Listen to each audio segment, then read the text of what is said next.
Et salut tout le monde, c'est Neo77 Tester pour aujourd'hui un unboxing d'un nouveau contrôleur pour la Nintendo Switch. C'est l'anniversaire d'une de mes filles. Donc moi et ma femme, on a décidé, vu que une de nos filles est grande fan du jeu Animal Crossing, nous avons pris la décision de lui acheter un contrôleur Animal Crossing pour quand elle joue, le peu de temps où elle joue sur la télé, qu'elle puisse avoir son propre contrôleur avec Animal Crossing. Donc je sais qu'elle est fan de ça, donc nous avons décidé de lui offrir donc un contrôleur certifié donc de Nintendo de la marque Power A. Donc voilà, avec en façade une jolie façade transparente qui montre la manette, donc une jolie manette bleue avec le petit personnage du chien. Alors je sais plus du tout comment il s'appelle, ma fille saurait vous dire son nom, mais alors moi incapable de vous le dire. Touche marron, c'est un petit peu original. Les joysticks sont marron très clair avec les bouts ici des deux joysticks marron foncé, la croix directionnelle aussi. On fait le tour du propriétaire vite fait. Voilà, donc très sympathique, franchement très très sympathique. Voilà, donc avec derrière, hop, on va faire un petit focus, on va essayer hop. Alors, je vais essayer de vous faire ça correctement, voilà.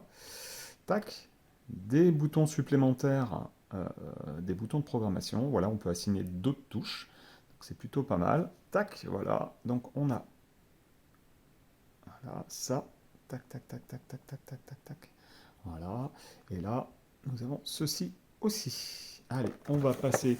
Donc, commander, alors celle-ci a été commandée sur le site d'Amazon. Alors, on va, alors c'est pas grave. Hop, est-ce que je l'ai défait ou pas?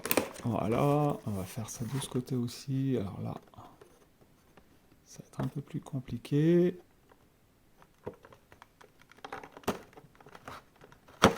Voilà. En tout cas, c'est bien scotché, hein. Là, on peut pas... Hop, voilà, ça, hop, on remet ça de ce côté. Clac, clac, clac. On va ouvrir la boîte. Donc, ça sera une vidéo assez courte, hein, vous vous doutez bien que... Hop, donc, petit cache en plastique, ok. On va mettre la manette là, on va voir s'il y a des choses... Alors, regardez bien. Alors, ce qu'il y a de bien, c'est que nous avons des piles.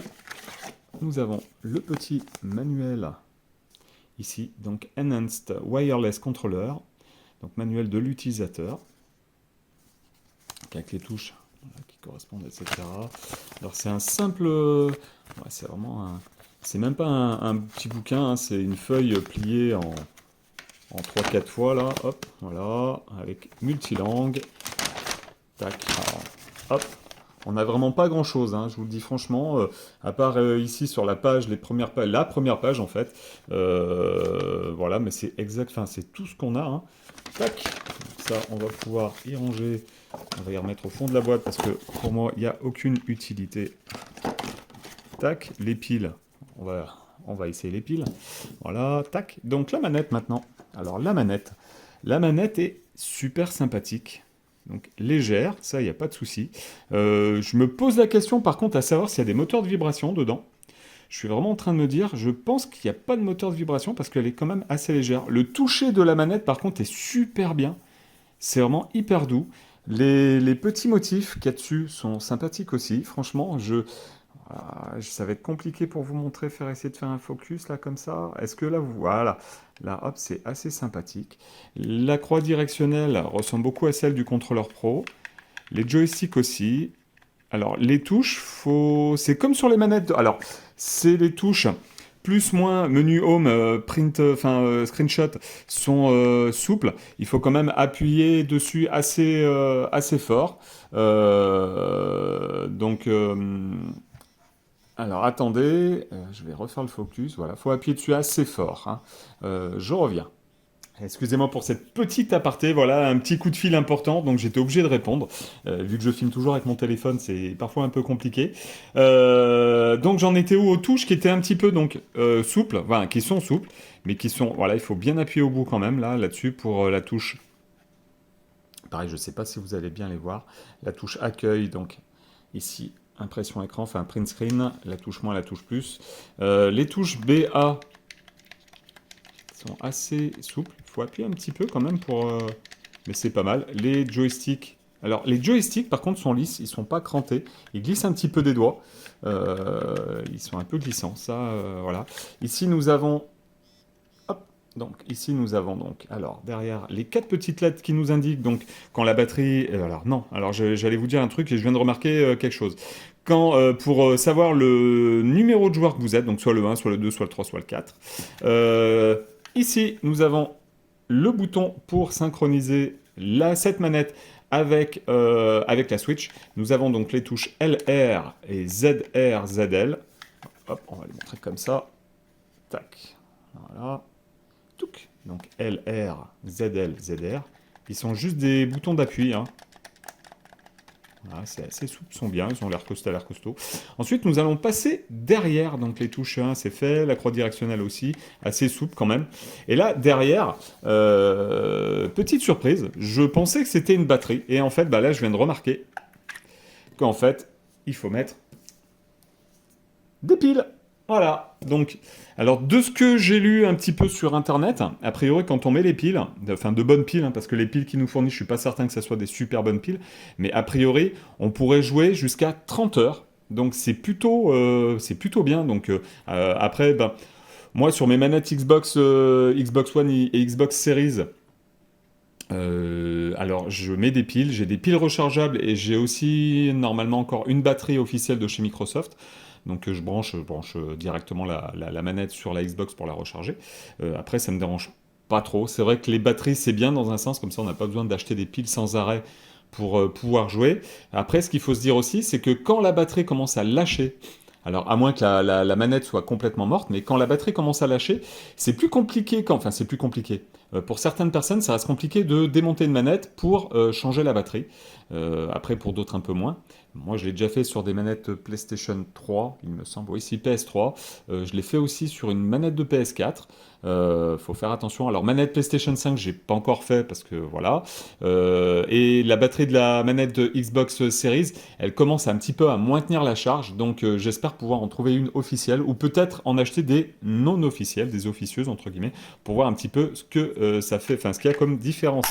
C'est costaud. On a ici donc les touches ici et là une petite touche. Donc je pense, alors j'ai pas bien regardé dans la notice, mais je pense qu'il doit y avoir ici et là en fait c'est des touches pour. Alors celui de droite pour accéder à ces touches là en raccourci et pour celui de gauche pour accéder à ces touches là en raccourci. La touche du milieu, pareil, je pense que c'est soit pour attribuer une touche à celle-ci et faire la programmation, ou soit peut-être, est-ce qu'il y a le mode turbo? Alors ça c'est pareil, je le sais pas trop, ça n'a pas l'air d'être noté. Quickly map, for advanced gaming, button to turn competitive,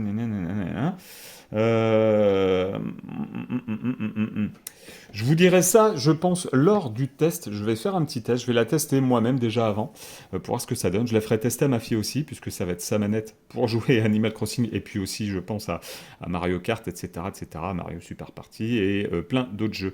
Voilà. Je crois que j'ai fait le tour.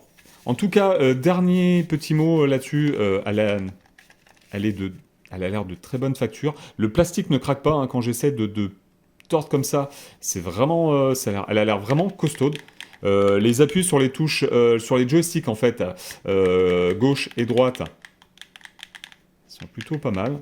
Les joysticks tournent bien, ils reviennent bien, non, etc.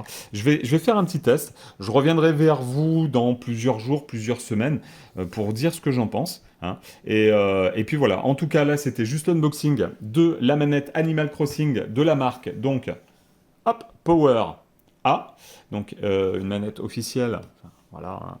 Ici, je ne sais pas si on va le voir. Pourquoi j'y arrive pas? Voilà, qui est officiel de chez Nintendo. Enfin là, je sais même pas si. On va faire ça comme ça, comme ça. Hop, hop, hop, hop, hop, hop, hop, hop. Voilà. Hop, hop. Voilà. Du officiel Nintendo, Nintendo Switch. Et puis voilà. Donc, j'espère que cette vidéo vous aura fait plaisir. N'hésitez pas à me lâcher le petit pouce en l'air. Hein, voilà. Si vous découvrez la chaîne, eh ben, écoutez, abonnez-vous, ça sera avec plaisir. Partagez sur vos réseaux sociaux, c'est comme ça que je pourrai continuer. Voilà. N'oubliez pas aussi une chose importante, c'est que je fais ça par passion et par plaisir pour le moment. J'ai pas de partenariat, enfin si j'avais eu un partenariat avec la société Nixie. Voilà, j'ai d'autres propositions. Je cherche pas forcément à me faire plus connaître que ça. Je cherche juste à partager ce que j'ai, les connaissances, ma collection, etc. Et puis voilà tout. Donc, je vous dis à la prochaine pour une nouvelle vidéo. N'oubliez pas, donc abonnez-vous, likez, partagez. Voilà, salut, salut!